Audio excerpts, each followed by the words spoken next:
This is a series of quick lessons designed to help develop your ideas towards a painting process.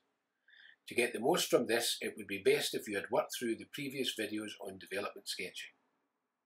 If this is not possible, with careful consideration, this can be viewed as a standalone lesson. For this process, I will be working from a variety of subject matter and using different drawing materials. However, it would be best if you had worked from your own subject matter. If you have not decided on this yet, you can use these photographs as a starting point.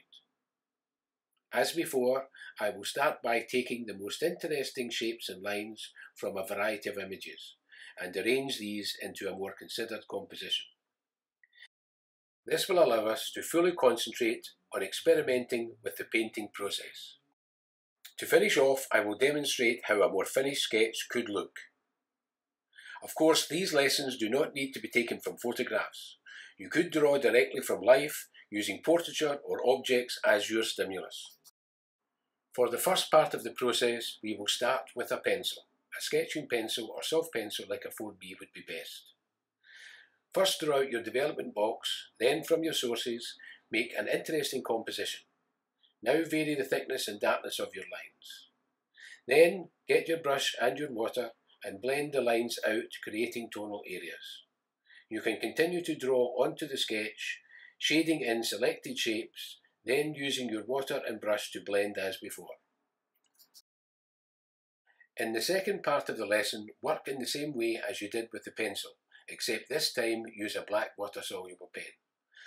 Quickly sketch your composition, vary your lines, then blend with brush and water. You can continue to shade and blend until you are happy with the results. You can see that the pen will give you a different effect from the pencil. In the third part of the lesson, we will add colour over a black pen sketch. Follow the same process as before, then use either a pastel pencil or a water-soluble pen and colour over the drawing. Then blend with brush and water. We can see that mixing colour over the pen dulls the colour down. This process is useful for drawing objects, but can be used for all types of subject matter. Here I have chosen to draw a shell. First, use a light coloured pastel pencil like yellow and sketch in the main shapes. Then take a darker colour like red and add more detail. Finally, take a darker colour like blue and add further detail.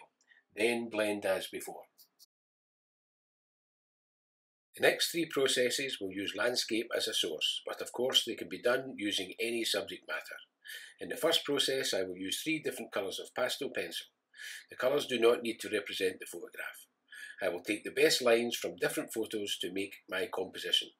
Start with a light colour like yellow, draw out your composition and then blend with brush and water.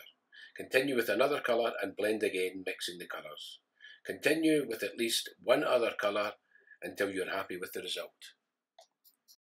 In the second process, I will work from one photograph, again using 3 colours that do not represent the colours of the photograph. The difference with this drawing is that I am trying to shade large areas of colour rather than lines.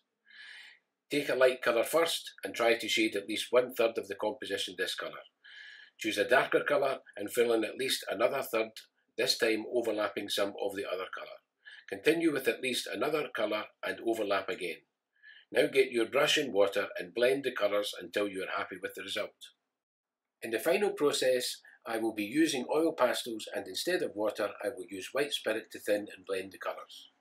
Again in this drawing I am using a variety of colours that do not represent the colours of the photograph. Of course, you can do many variations of these lessons using any colours that you wish. As with the previous process, we are looking for large areas of colour. Select a light colour first and using the side of the pastel, shade in the main shapes. Then choose a darker colour, add more detail, trying to overlap the previous colour in selected areas. Continue with at least one darker colour, then use a brush and white spirit to blend the colours. Continue colouring and blending until you are happy with the result. Quick colour sketches are important to many artists, as can be seen in these works by Monet, Van Gogh and Joan Airdley. We hope you enjoyed this lesson. You can share your projects with us on Twitter, by tagging Glasgow Create.